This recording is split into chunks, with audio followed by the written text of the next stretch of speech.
Hello and welcome to another edition of Second Opinion. I'm Dr. Patrick Soon-Shiong, the Executive Chairman of Los Angeles Times.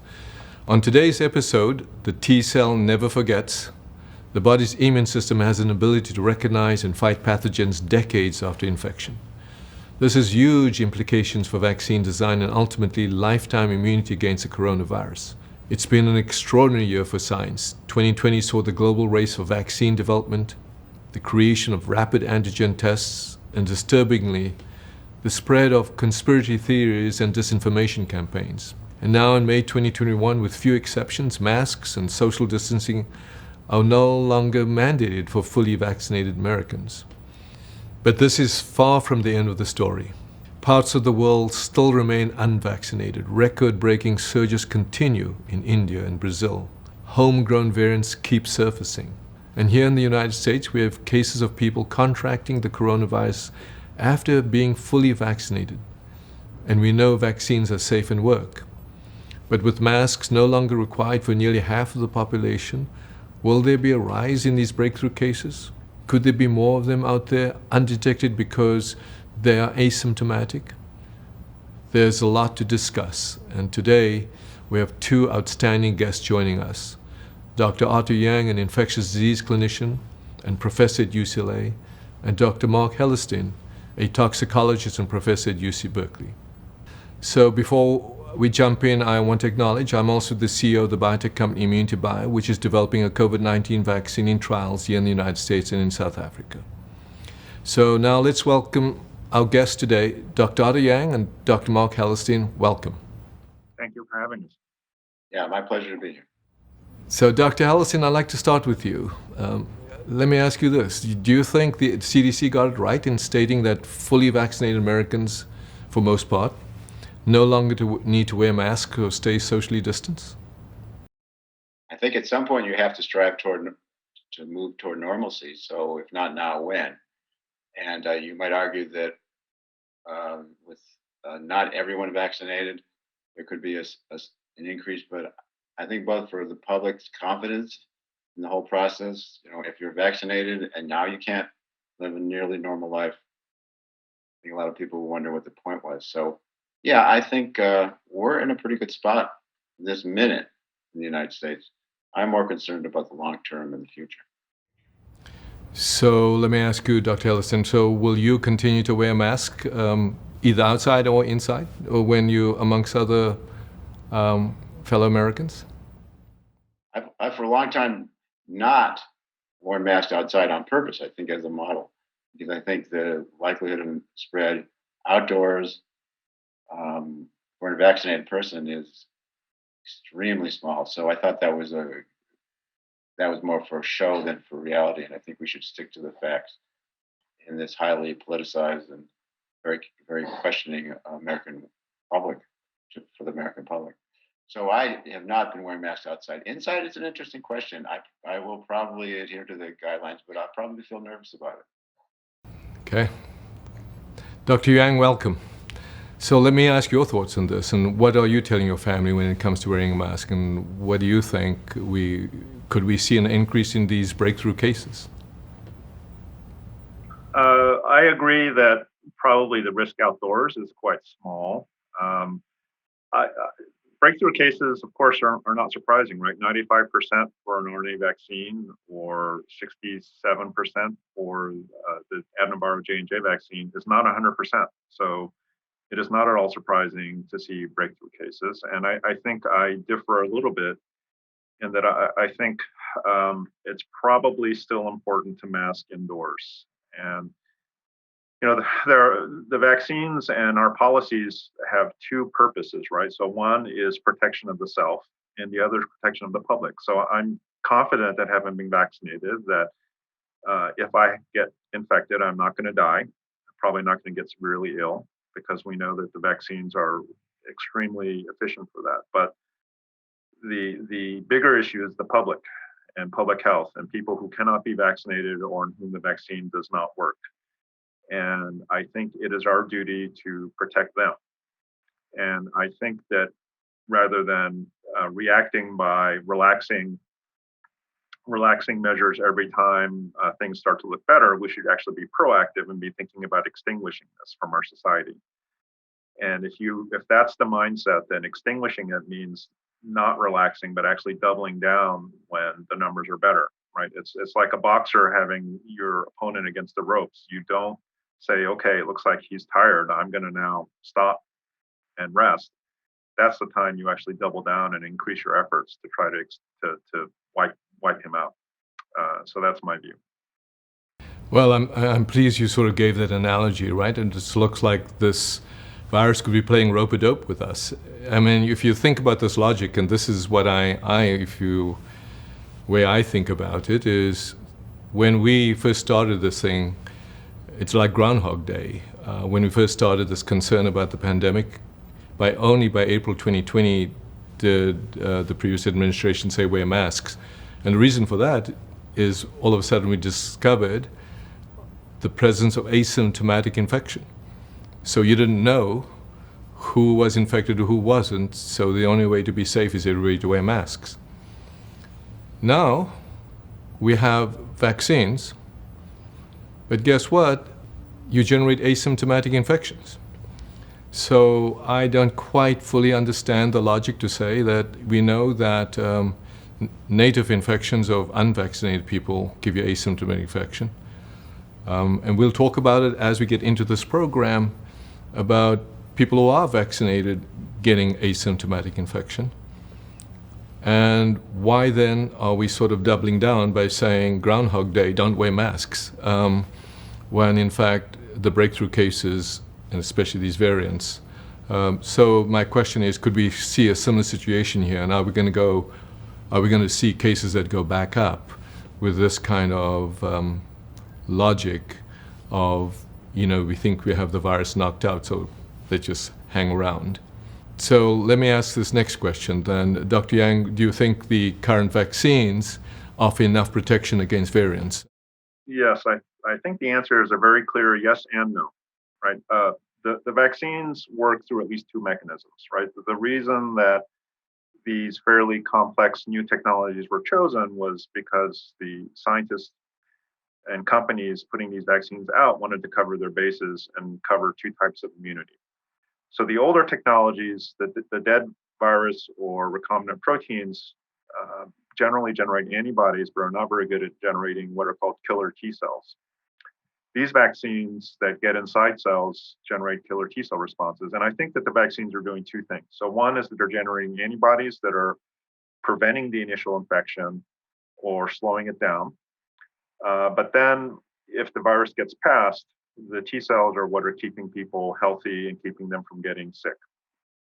And the variants are predictably going to affect antibodies, but not the T cells, right? So the antibodies that have direct antiviral activity neutralizing the virus are against a fairly small portion of the viral spike protein, which is called the receptor binding domain, which is a small area on the spike.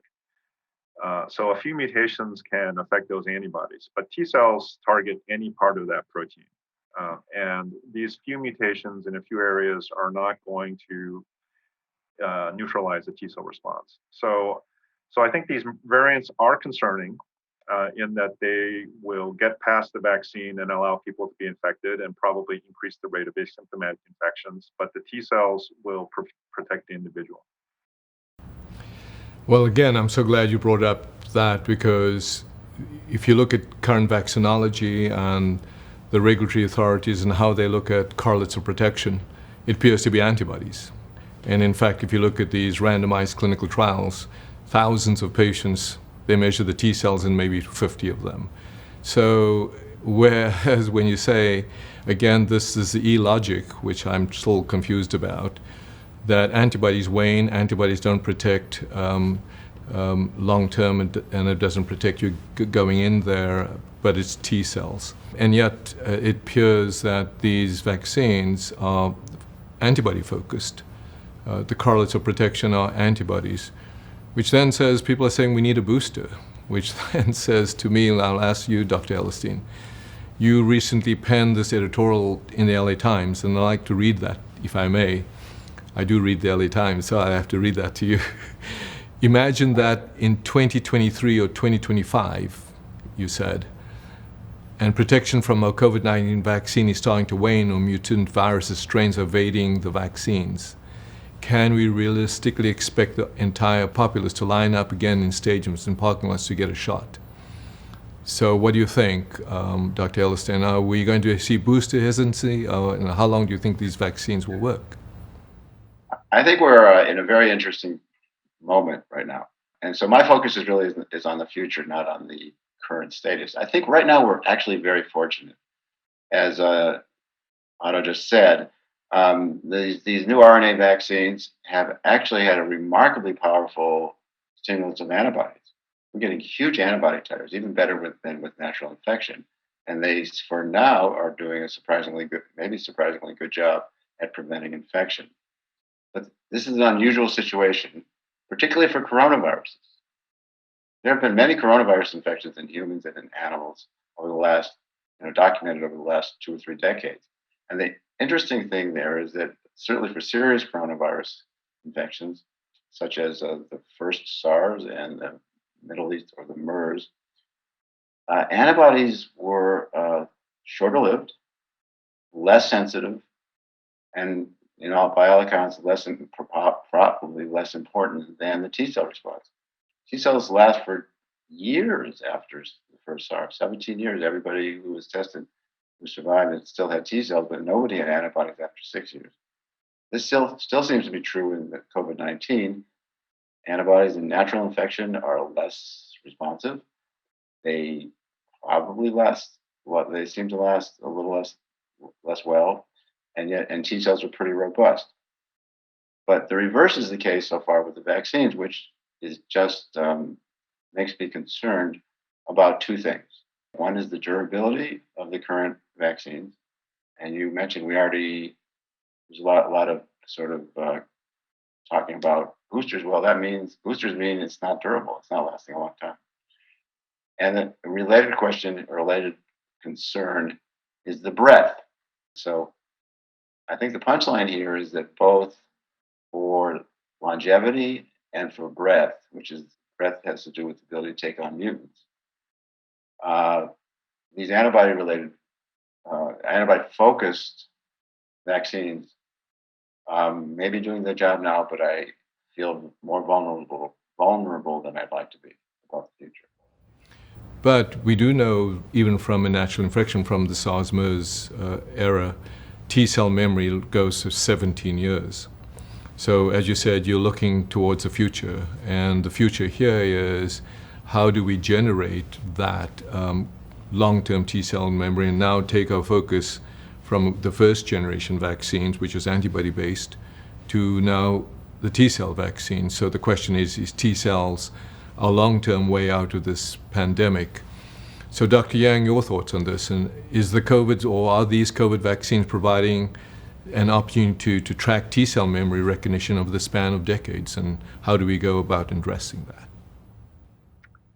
Yeah, it's hard to know how long the protection from T cells will last. I mean, I will say that I do think that the current vaccines are generating pretty effective T cell responses, right? Because despite the 5% breakthrough for the RNA vaccines or the 33% breakthrough for the adenoviral vaccines, the protection from death still appears to be 100% in a normal host. And we know that antibodies seem to have little, if any, role in clearing an established infection that's causing an illness, right? So all the trials of convalescent plasma or monoclonal antibodies as therapeutics for people who are seriously ill have failed.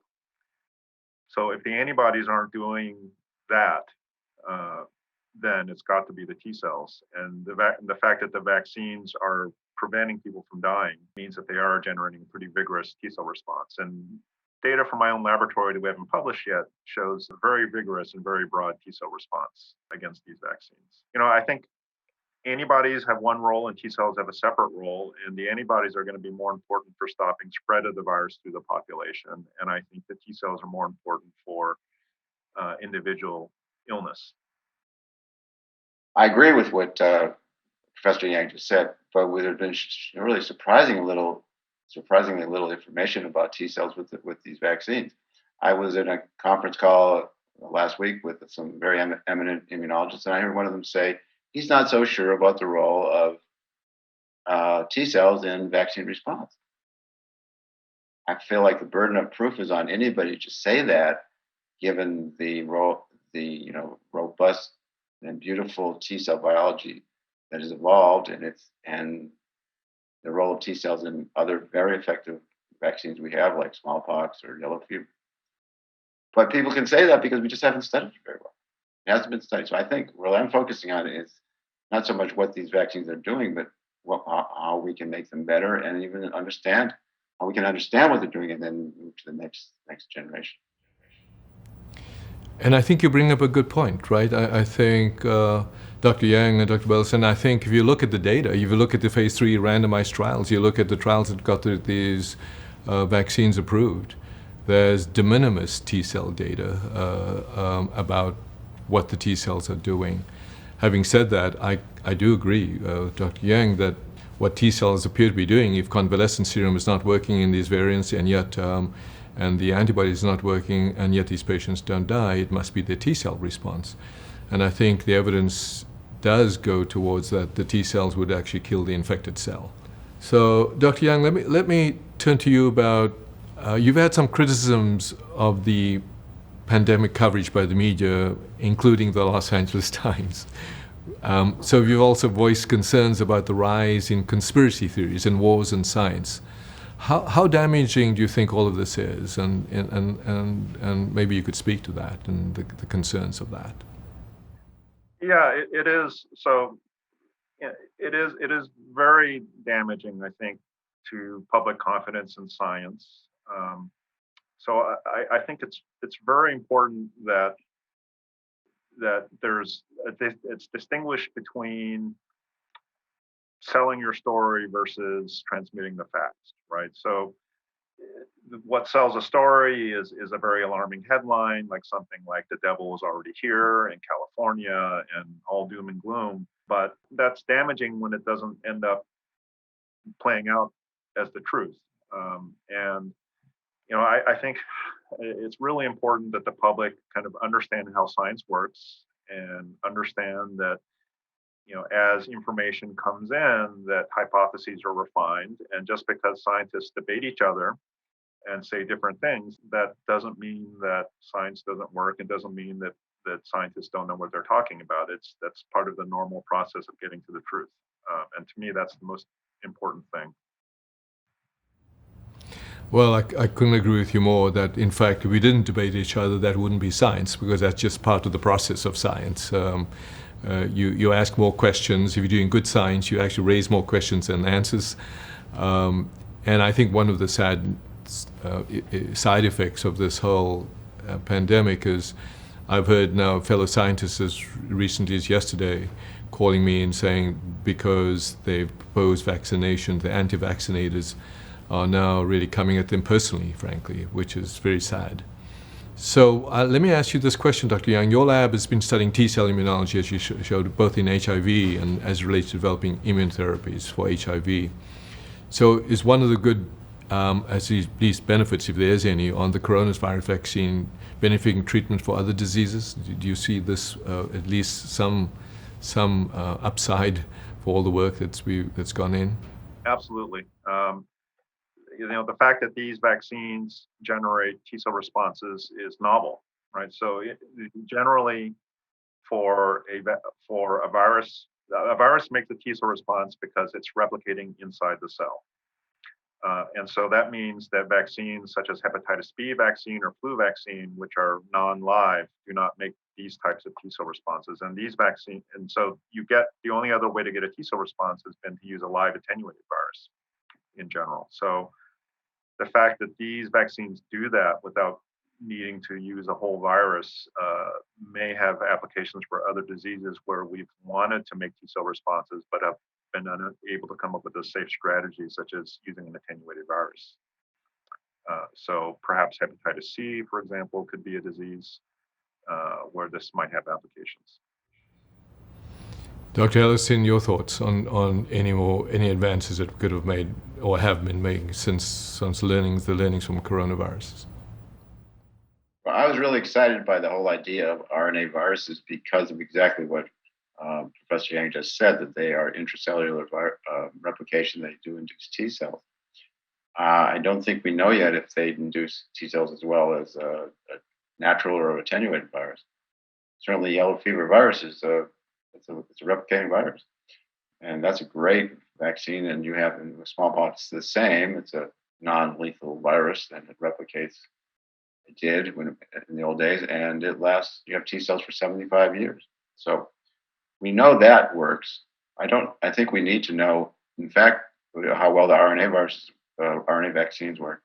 And there's some evidence that maybe the Moderna and the Pfizer different, they're formulated a little bit differently. They may have different effects on T cells. So I think there's a lot of vaccinology that's going to get a boost, if you could use that phrase. And but with one other thing, though, I think what sometimes get lost in all this is that even antibodies, long-term antibodies through B cells and memory B cells, which require T cells. Now, these don't require killer T cells; they require CD4 or helper T cells. But one of the most beautiful things, in my view, in all of mammalian biology, human biology certainly, is this what's called a somatic affinity maturation, which is that over time you have these B cells hidden away in your body that are getting better and better at making antibodies. And so this is sort of our secret defense. When we look at blood levels of antibodies and blood types of antibodies, we're not looking at sort of our troops that are lurking back home. And then if you get a reinfection, this improvement of antibodies by B cells has occurred. The new antibodies are even better, and this could be very helpful if you have viruses, mutant viruses that evade to some extent on the old antibodies, and these new ones maybe will be better. And yet, the point here is that that requires some kind of virus to stick around the body for that process to occur. And we don't know if that's going to be the case for these